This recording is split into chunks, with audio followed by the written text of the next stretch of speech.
black holes or whatever. How does that affect us humans? And question number 2, if intelligence or consciousness can be described as intelligent energy, and since, as you said, energy cannot be created or destroyed, you don't need a God to create our minds because it exists always, and we don't die, as you said, when the body dies, but you also, like I said, don't need a God to create us in the first place.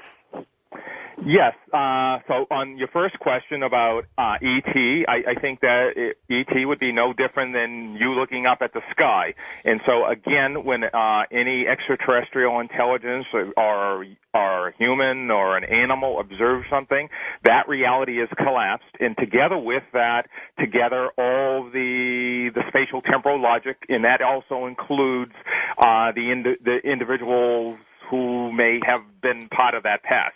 So it doesn't mean that they will necessarily change your timeline because, again, space and time are relative to each individual observer. So that ET may collapse something, and indeed that reality becomes real to E.T. Your reality is real to you, and the mistake we often make is that this intersubjective objectivity that we think of in our science books doesn't really work that way. So again, observer dependent reality, it begins and ends with each individual observer. And as far as consciousness, you're absolutely right. You don't need a God to collapse that. You're living proof of that. I mean, the fact that your consciousness exists is an information system that exists in its own right. It's just the nature of the creature, and where we stumble into problems is that when we say there's something in nothingness, and they're just simply not understanding the complete circle.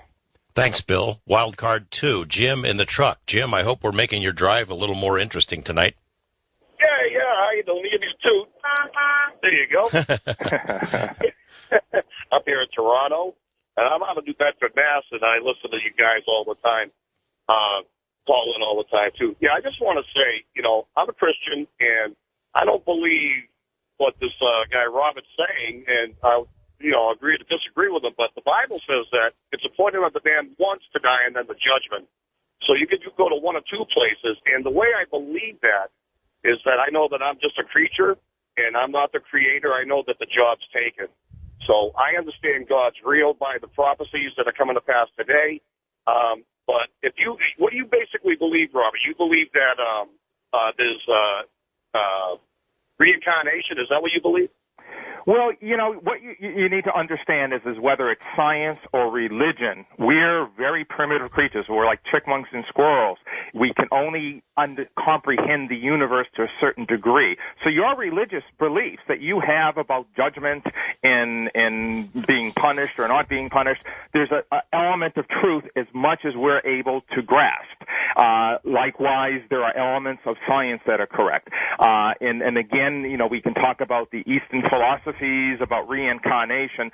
So again, we're very primitive creatures, and there are elements of truth depending on how you define your terms and how it's framed. So I'm not going to dismiss your belief system because, indeed, much of what you believe, there's probably very real evidence that would suggest that there's truth to it. But it doesn't mean that there isn't truth to other ways of thinking as well. They're not mutually exclusive. Exactly. Okay. Thanks for the call out there, Jim in the truck. Be careful out there on the roads. Bill in Florida, you're on the line with Dr. Robert Lanza. Hi, guys. My question is, I happen to believe, I happen to know for a fact that I've changed some parts of some parts of physical reality. I've done it many times, actually. It's not like I can levitate, don't get me wrong, but I have changed reality.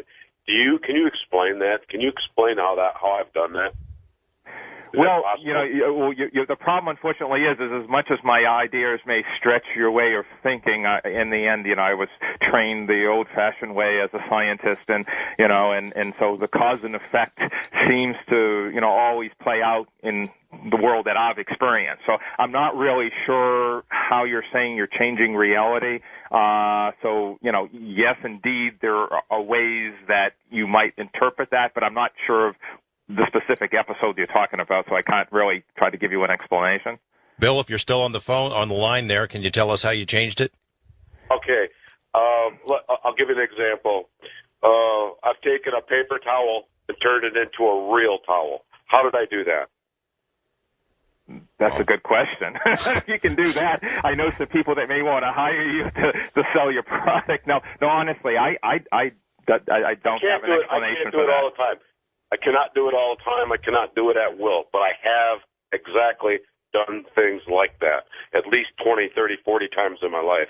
And I've never figured out how that's possible. But I'm thinking to myself that maybe when you're talking about molecules and you're talking about everything else, that there's a way to do that. And like I said, I've never figured out how I did it. I've never figured out, it's not like it was an illusion. It's not like it was a hallucination. I've actually done it. Okay. Well, I take your word for it. I just know as a scientist I haven't encountered that kind of a phenomenon. I'm not saying that it's not possible, just that it's not something that I personally could explain to you. But, Bill, you'd have a heck of a future here if you had that talent and you could move here to Las Vegas. They'd probably bar you from the casinos, though. Thanks for the call. On the international line, Dave. Hi, Dave. How you doing? What's on your mind? Hey, pretty good, thanks. I'd just like to say with programs like this, it's Coast to Coast is the beacon in the dark night. I'm telling you, guys are great. Thank you. Well, thank you. Yeah, I just wanted to comment on the religious vein about Romans 12:2 says that God has a good, acceptable, and perfect will, which means there's like three wills, which would kind of make you think you have more than one reality if he has a good, acceptable, and perfect will, if anybody wants to look that one up. But what I wanted to mention was an incident that happened to me. I had a near-death experience where I almost died, yet my mother and twin sister had a premonition that night that they were going to get a call the next day that I did die, yet obviously I didn't.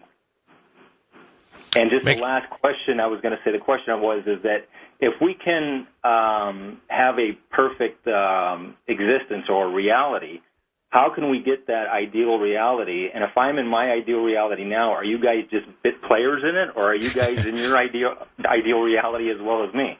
Hey, this is my movie. I think a lot of, what you're speaking of, more has to do with meaning, and choosing the things that are important to you. And, and that's really an individual thing as to what each person considers to be of most value in their life. He mentioned near-death experiences, premonitions. A topic we've talked about a lot on this program, ESP. All these things, time slips, things like that. Are there these aberrations where these different realities intercede on our own, do you think?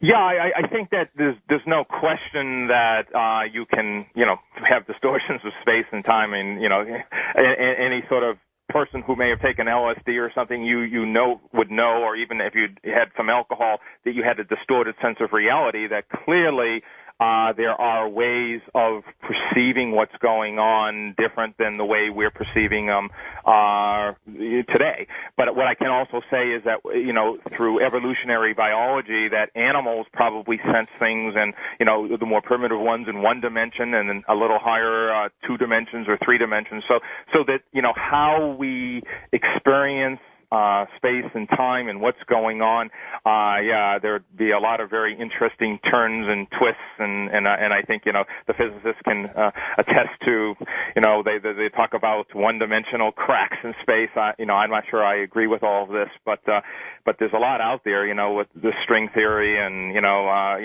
some of these theories actually envision, 6 dimensions curled up at every point in space like soda straws. Again, these are mathematical theories, and how they translate into our everyday world, you'd have to ask them. But, my guess is that they're only under very extreme conditions. Okay, east of the Rockies, Dave in Kentucky. Hi, Dave. Good evening, gentlemen. Good to talk to you. Thanks for being with us. Yeah, couple of quick comments. First of all, with the reality being based on the perception of the observer, wouldn't that kind of mean that all religions are true? Well, when I mean observer determined, I'm not really meaning, that you actually create the reality you want. What we mean is that the actual properties of particles are dependent on the observer, so that if the observer makes this or that decision, it will impact those particular properties. Again, whether, you're discerning the location or the momentum of a particle. What it doesn't mean is that, you can go out there and just make whatever reality you want, because there still are the laws of causality and the interactions that you and I know occur in our everyday life. Okay. Understand. There was a comment you made earlier about how, if gravity was just a tiny bit different, yes, it would change the properties of the universe and there would be no us. Right. And such. I've always thought that was kind of a backwards way of looking at it. Not so much that the universe is developed perfectly for us, but that we adapted perfectly to the universe as it existed.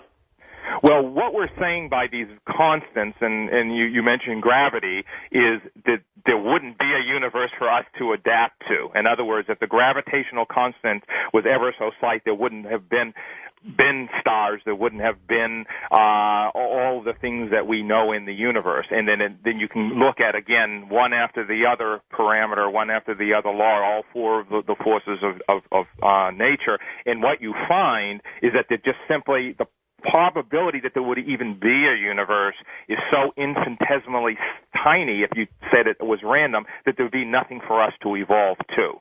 So this is why, there's a concern.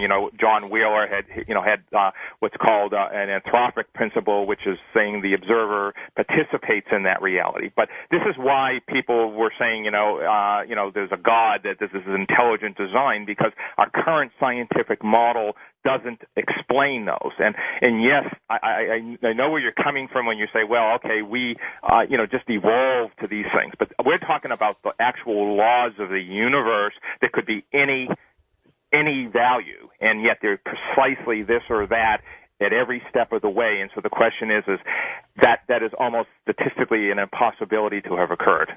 Dave, thank you. Those were good observations. West of the Rockies, Luis in San Diego. Hi, Luis. Hi, how are you doing tonight? Okay. Hello.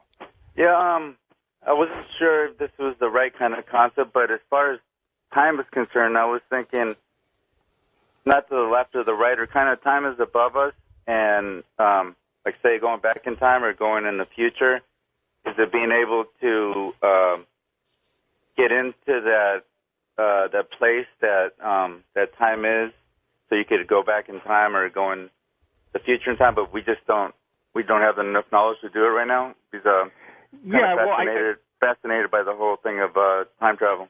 Yeah, I think, again, you're touching on an interesting topic, and that is that space and time indeed are algorithms in our mind. And once we understand consciousness and how we put this whole thing together in our minds, that's where neurophysiology will come into play. We'll eventually understand how to make those information systems work, for artificial intelligence. And once we do that, we can tamper with those algorithms, perhaps, so that you could almost think about time in an extra dimension where you could actually walk through time very much like you walk through space.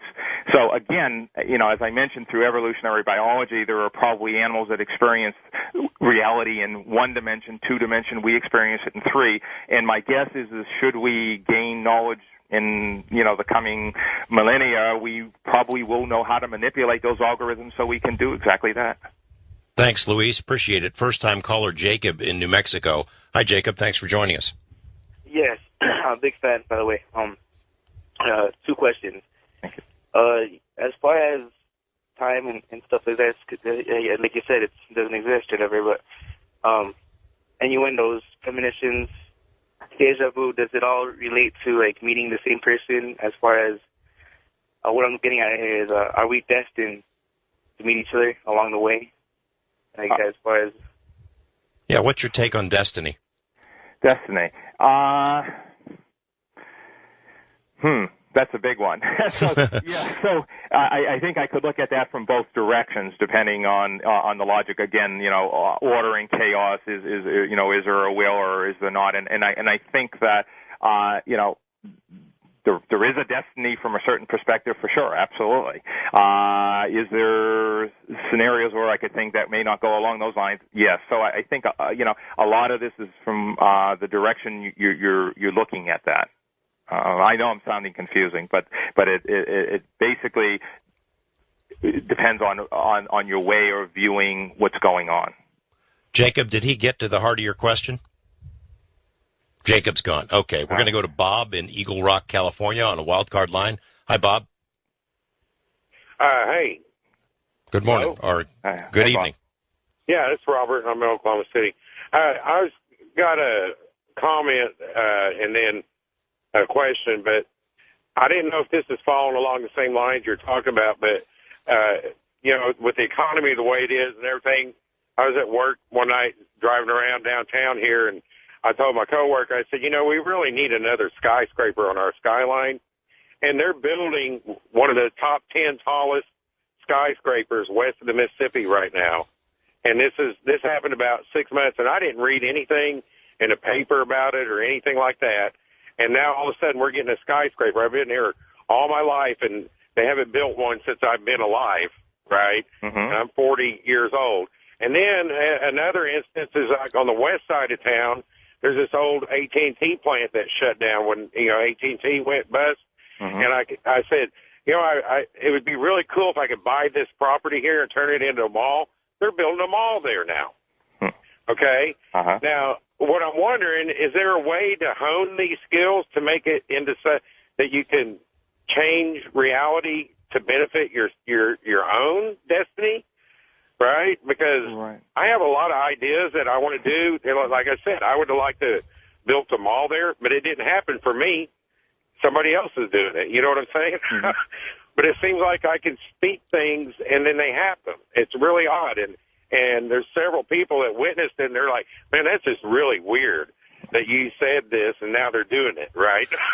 Well, let me add to Robert's comment there for you, Dr. Lanza, is there you think there's a mechanism, the same way as that particles at great distance have some sort of an instantaneous connection, there's some way that in this particular reality we occasionally can be catching glimpses of other realities in connection sort of with ourself in some other reality, and where Robert's mall has already been built, he's getting the idea from the other Robert.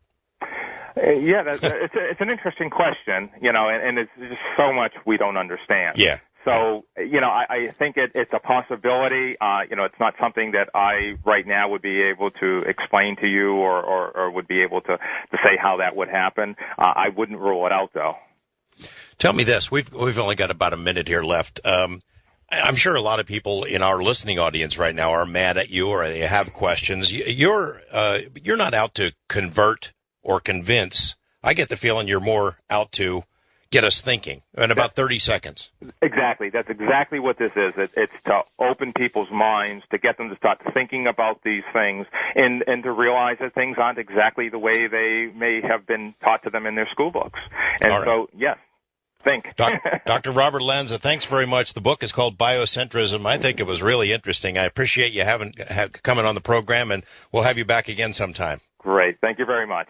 All right, everyone, stay with us. David Paulides is going to be here next to talk about his book, Tribal Bigfoot, and some new forensic research he's conducting. Don't go away. More to come on Coast to Coast. Thanks for being with us, everyone. We're talking with David Paulides, one of the world's foremost experts on the Bigfoot mystery and author of a book, Tribal Bigfoot, one of the very best books on this topic I have ever read. And the discussion is focused on evidence. What would it take to convince regular folks that this is real, that the Bigfoot mystery has been solved? And certainly DNA evidence would be something that would be very persuasive in that debate. And when we come back, we're going to be joined by Dr. Melba Ketchum, a scientist, specializes in DNA research and DNA analysis, and she'll tell us where things stand on the Bigfoot mystery. Stay with us on Coast to Coast. David Paulides is my guest talking about Tribal Bigfoot, his excellent book on this topic. We're joined now by Dr. Melba Ketchum. She has a doctorate in veterinary medicine, founded a company called DNA Diagnostics, which does DNA testing on human and animal forensics, and also specializes in species identification, which certainly fits the bill, what we're talking about tonight. Dr. Ketchum, thanks for being with us. Thank you. I have to wonder, are you crazy to get involved in something like this? This can't possibly help your reputation. Oh, probably. Have you caught any grief, even the limited amount of work that you've done on it? I was pretty well established before this came along, so at this point it doesn't matter what other people think. Well, good. I'm glad to hear that. Are you hooked on the story, on the mystery? Somewhat. I was a total skeptic. I would say a little more than a year ago, I was a total skeptic. And that has since changed. What changed it? Some unusual findings on some of the research we've done. Well, tell me about it. Well, last year, Dave's group sent in some samples, and frankly, we started getting these samples back in 1995, and we've fiddled with them all these years, and they always come out either a raccoon or a horse or something common, and I've never had any of them to turn out like I thought they might. So I decided, okay, apes run on human primers or human tests, and if these things are apes, they'll show up, and if they're human, they'll show up. So I started just screening these things for convenience sake, and one of Dave's samples showed up with a very strange peak in a location that it shouldn't have been, and it was a visual male, and it was a sex marker, and it showed up as a female with a peak where it was not supposed to be located. And I reran the thing, and it still showed an unusual band there or peak there. And so I decided that, this is not normal. And, of course, one sample is not going to help. And regrettably, I used up the DNA because, as Dave referred to earlier, these samples are the hair samples are hard to get a good yield of DNA from. And at that time, I didn't believe in it, so I just screened right through it. And this kind of changed my mind, and I was a little more curious about it at that point. When you talk about it peaking, you mean peaking like on a chart, or yeah, what do you mean? The electropherograms, which is a graphic representation of the DNA fragment. David, where did you get this particular sample? This one came out of Northern California, right on the Oregon border. And how did you get it? I mean, you just found that somebody found it on a fence, and why would you associate it with a Bigfoot? Well, the first one we had came out of a story in Hoopa where a woman lived on the perimeter of the reservation. And in the middle animal observed something, that reality is collapsed, and together with that, all the spatial temporal logic, and that also includes the individuals who may have been part of that past. So it doesn't mean that they will necessarily change your timeline, because, again, space and time are relative to each individual observer. So that ET may collapse something, and indeed that reality becomes real to ET. Your reality is real to you, and the mistake we often make is that this intersubjective objectivity that we think of in our science books doesn't really work that way. So again, observer dependent reality, it begins and ends with each individual observer. And as far as consciousness, you're absolutely right. You don't need a God to collapse that. You're living proof of that. I mean, the fact that your consciousness exists is an information system that exists in its own right. It's just the nature of the creature, and where we stumble into problems is that when we say there's something in nothingness, and they're just simply not understanding the complete circle. Thanks, Bill. Wildcard 2, Jim in the truck. Jim, I hope we're making your drive a little more interesting tonight. Yeah. What do you basically believe, Robert? You believe that there's reincarnation? Is that what you believe? Well, what you need to understand is whether it's science or religion, we're very primitive creatures. We're like chipmunks and squirrels. We can only comprehend the universe to a certain degree. So your religious beliefs that you have about judgment and being punished or not being punished, there's an element of truth as much as we're able to grasp. Likewise, there are elements of science that are correct. And again, we can talk about the Eastern philosophies about reincarnation. So don't need me too. There you go. Up here in Toronto, and I'm out of New Bedford, Mass, and I listen to you guys all the time, call in all the time too. Yeah, I just want to say, I'm a Christian, and I don't believe what this guy Robert's saying, and I agree to disagree with him, but the Bible says that it's appointed unto man once to die and then the judgment. So you could go to one of two places, and the way I believe that is that I know that I'm just a creature, and I'm not the creator. I know that the job's taken. So I understand God's real by the prophecies that are coming to pass today. But if you black holes or whatever, how does that affect us humans? And question number two, if intelligence or consciousness can be described as intelligent energy, and since, as you said, energy cannot be created or destroyed, you don't need a God to create our minds because it exists always, and we don't die, as you said, when the body dies. But you also, like I said, don't need a God to create us in the first place. Yes. So on your first question about ET, I think that ET would be no different than you looking up at the sky. And so again, when any extraterrestrial intelligence or human or an